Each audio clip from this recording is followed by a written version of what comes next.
इन समस्याओं का समाधान कर सके। तो पूरा ब्लॉग विस्तार से देखिए, देखने के बाद में आप इन क्रियाओं को कर कर अपने जीवन को सुखी बना सकते हैं। तो पूरा ब्लॉग देखकर यह क्रिया जरूर कीजिए। जय माता दी सभी को, हर हर महादेव। आज जो मैं तंत्र का छोटा सा प्रयोग देने जा रही हूँ वह उन लोगों के लिए हैं जो कमाते तो बहुत हैं लेकिन खर्च हो जाता है, लक्ष्मी रुकती नहीं है।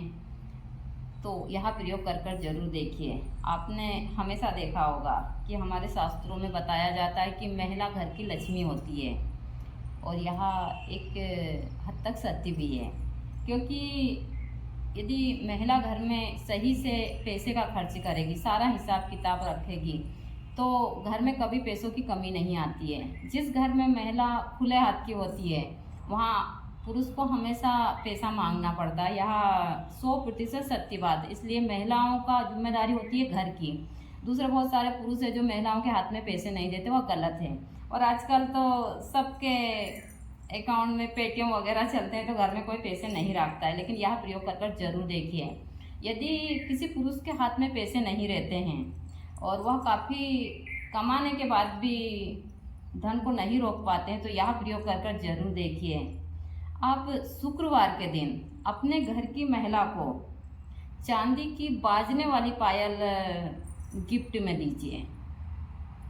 इस पायल का बहुत महत्व है। यदि घर की महिला बाजने वाली पायल पहनती है और उसकी पायल की छमछमाहट हमारे घर में इस हिसाब से होती है, तो उस घर से जो दरिद्रता है वह दूर होती है। और इन घुंघरुओं का बहुत महत्व है, मैं हमेशा बताती हूँ। तो आप लोगों के घर में यदि पैसों की बहुत कमी आती है और आप कमाते हैं, रुकता नहीं है, तो यहाँ जो चांदी की पायल आप शुक्रवार के दिन अपने घर की महिला को गिफ्ट करते हैं और उनको पहनाते हैं, और वह प्रसन्नता से पहनकर यदि इस पायल को स्वीकार कर लेती है, तो आपके घर से दरिद्रता दूर होती है, आपका सौभाग्य का जरूर उदय होता है। तो यह प्रयोग कर कर देखिए। और भी मैं छोटे छोटे से प्रयोग आप लोगों को ब्लॉग में दूंगी, तो पूरा ब्लॉग विस्तार से देखिए और इन प्रयोग को जरूर कीजिए। मंदिर में काफ़ी धुआं है, क्योंकि मैं कर रही थी हवन। बहुत सारे लोग बोलते हैं कि पितृपक्ष में हवन नहीं करना चाहिए, लेकिन ऐसा नहीं है। हमारे पितृ भी तो इसी के द्वारा भोजन लेते हैं। पितृ भी तो अग्नि, क्योंकि उनके पास शरीर नहीं है, वो खा नहीं सकते, तो अग्नि के ही द्वारा जो भी लेते हैं हवन, मतलब हवन सामग्री के द्वारा जो उनका भोजन है वह इसी का, क्योंकि वह भी देवता स्वरूप हो चुके हैं। तो पितृपक्ष में ऐसा नहीं है। मैं पितृपक्ष में हमेशा हवन करती हूँ और अपने पितृ को इसी के द्वारा, अग्नि के ही द्वारा भोजन करवाती हूँ। तो मेरी चीज़ें थोड़ी सबसे हटकर है और यहाँ सही भी है।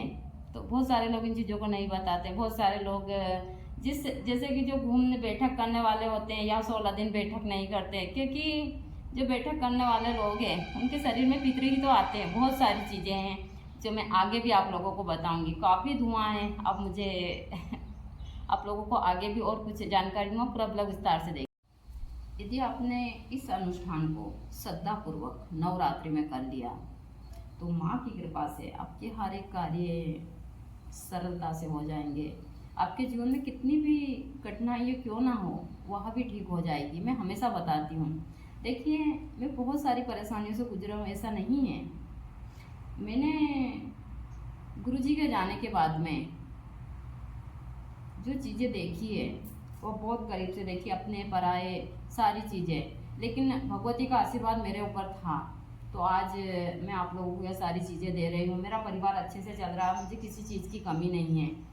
वरना मेरी जगह पर कोई साधारण महिला होती और इसकी कृपा उसके ऊपर नहीं होती, तो उसको ज़रूर पंखे से लटक कर अपनी जान देनी पड़ती, क्योंकि यहाँ स्थिति बनी थी। सारी चीज़ें, हर एक नाते रिश्ते ने साथ छोड़ा था, जबकि सबको पता है सादा की सारी, लेकिन उस टाइम के ऊपर किसी को समझ नहीं आया। सबको पितृ पूजा में यहाँ हमारा पीपल का पेड़ जो काफ़ी बड़ा है, गुरुजी ने ही लगाया था, और इसी पीपल के पेड़ के पास में यहाँ दूध, काली वाली तिल और पुष्प का पानी के साथ में अभिषेक कर रहे हैं, क्योंकि पितृ पूजा इसी हिसाब से की जाती है। प्रतिदिन यहाँ होती है 12 बजे से तो 2 बजे के बीच में। तो आप लोग भी इन पितृ पूजा को कर कर अपने जीवन में बहुत सारी खुशियाँ ला सकते हैं। बाबा दे रहे हैं कुत्तों को रोटी। कहते हैं कुत्तों को रोटी खिलाने से पितृ को बहुत सारी चीज़ें उस हिसाब से प्राप्त होती है। तो सभी को, कुत्तों को रोटी भी पितृपक्ष में 15 दिन के बाद आ रही है नवरात्रि। तो मुझसे कुछ भक्तों ने पूछा था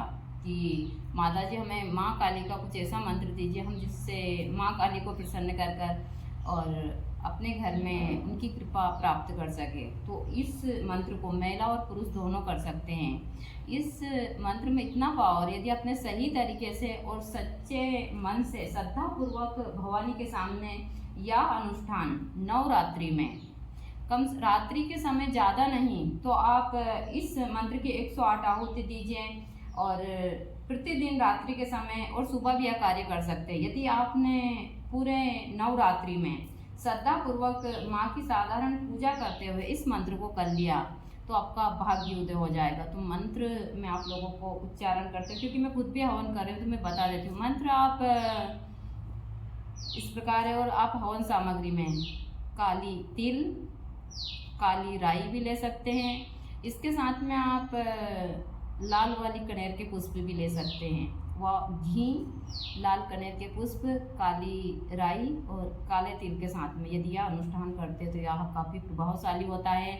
इससे माँ काली प्रसन्न होकर भक्त के हर एक मनोकामना की पूर्ति करते, चाहे आपका कोई सा भी काम हो। तो मंत्र इस प्रकार है। ओम क्रीम क्रीम क्रीम हूं हूं ह्रीम ह्रीम दक्षिणे काली के क्रीम क्रीम क्रीम हूं हूं ह्रीम ह्रीम स्वाहा। ओम क्रीम क्रीम क्रीम हूं हूं ह्रीम ह्रीम दक्षिणे काली के क्रीम क्रीम क्रीम हूं हूं ह्रीम ह्रीम स्वाहा। ओम क्रीम क्रीम क्रीम हूं हूं ह्रीम ह्रीम दक्षिणे काली के क्रीम क्रीम क्रीम हूं हूं ह्रीम ह्रीम स्वाहा। ओम क्रीम क्रीम क्रीम हूं हूं ह्रीम ह्रीम दक्षिणे काली के क्रीम क्रीम क्रीम हूं हूं ह्रीम ह्रीम स्वाहा। ओम क्रीम क्रीम क्रीम हूं हूं ह्रीम ह्रीम दक्षिणे काली के क्रीम क्रीम क्रीम हूं हूं ह्रीम ह्रीम स्वाहा। ओम क्रीम क्रीम क्रीम हूं हूं ह्रीम ह्रीम दक्षिणे काली के क्रीम क्रीम क्रीम हूं हूं ह्रीम ह्रीम स्वाहा। आप इस प्रकार साधारण तरीके से ऐं ह्रीं क्लीं चामुण्डायै ओम ग्लौं हूं ग्लीं जुं सहा ज्वाले ज्वाले ज्वल ज्वल प्रज्वल प्रज्वल ओम ऐं ह्रीं क्लीं चामुण्डायै ज्वल हम सम लं छं फट् स्वाहा। नमस्ते रुद्र रूपेण्ये नमस्ते मधुमर्दनी नमा केटौहारण्ये नमस्ते महिषार्दनी नमस्ते शुम्भहंसे च निशुम्भासुरघातिनी जाग्रतं हि महादेवी जपं सिद्धं कुरुषु मे ऐंकारी सृष्टिरूपये ह्रीं काली प्रतिपालिका क्रीं कालिकां रूपेण्ये बीजरूपे नमस्तुते चामुण्डा जनघाती च एकारी वरदायिनी विच्ये चाब्द्या नित्यं नमस्ते मंत्ररूपेणी धाम धीम धूम दुर्जटे पत्नी वां विमु वाग्देश्वरी क्रां क्रीं कुं कालिका देवी सां सीं सुं मे शुभं कुरु हूं हूं हूंकार रूपेण्ये जम जम जम दायिनी भ्रां भीं भूं भैरवी भद्रे भवान्ये ते नमो नमः। कं चं टं तं पं सं ह्रीं दुं ऐं ह्रीं हं छं धीजाग्रं त्रोटे त्रोटे दित्तं कुरु कुरु स्वाहा। पां पीं पुं पार्वती पूर्णाखां खीं खुं खेचरी तथा सां सीं सुं सप्तसती देव्य मंत्र सिद्धिं कुरुषु मे यस्तु गुंजिका देवी हिनां सप्तति पठेत् नातस्य जायते सिद्धिरण्ये रोदनं यथा। ओम क्रीं कालिकाये स्वाहा। ओम क्रीं कालिकाये स्वाहा। ओम क्रीं कालिकाये स्वाहा। यदि आपके घर में बहुत परेशानी हो तो प्रतिदिन इस मंत्र को आप ज़्यादा नहीं तो 11 बार इस पाठ को कर कर और आहुति जरूर दीजिए। आपके घर से सारी दरिद्रता दूर हो जाएगी। यह बड़ा ही सरल और बहुत सटीक माँ काली का जो यहाँ दुर्गा सप्तशती का पाठ है या काफ़ी प्रभावशाली है, तो कर जरूर